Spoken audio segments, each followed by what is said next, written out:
बिस्मिल्लाहिर्रहमानिर्रहीम। अस्सलामु अलैकुम। उम्मीद है कि आप खैरियत से होंगे।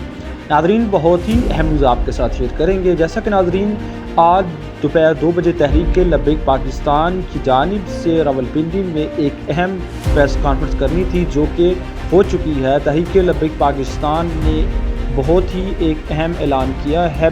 चैनल पर नहीं है तो चैनल को ज़रूर सब्सक्राइब कीजिए ताकि हर किस्म की न्यूज़ अपडेट आपके साथ शेयर कर सकें। तो नाज़रीन, आपको बता दें, तहरीक लब्बैक पाकिस्तान की ये जो प्रेस कॉन्फ्रेंस थी वो अब जो है ख़त्म हो चुकी है।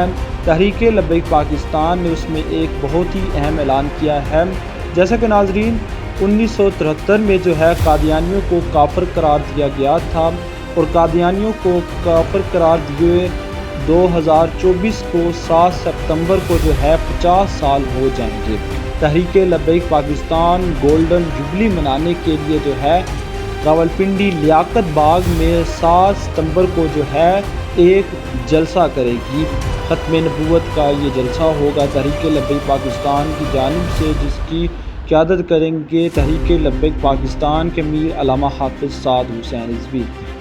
तो नाज़रीन, सहाफ़ी ने एक सवाल डॉक्टर शफीक अमीनी से पूछा कि बहुत सी खबरें ये चल रही हैं कि तहरीक लब्बैक पाकिस्तान के नायब अमीर पीर सैयद ज़हीरुल हसन शाह साहब जो हैं गिरफ़्तार हो चुके हैं, और ये भी कहा जा रहा है कि पीर सैयद ज़हीरुल हसन शाह साहब जो हैं गिरफ़्तार नहीं हुए। कुछ तहरीक लब्बैक पाकिस्तान के रहनुमाओं की जानिब से ये कहा गया। तो आप बताएं कि हकीकत क्या है। तो डॉक्टर शफीक अमीनी ने यह कहा कि हमारा शाह साहब से रब्ता नहीं हो रहा, हम ये नहीं कह सकते कि शाह साहब गिरफ़्तार हैं या नहीं। तो नाज़रीन, ये थी M3 न्यूज़ जो कि आपके साथ हुई थी। चैनल को ज़रूर सब्सक्राइब कीजिए। मिलते हैं नई वीडियो में नई खबर के साथ। अल्लाह हाफ़िज़।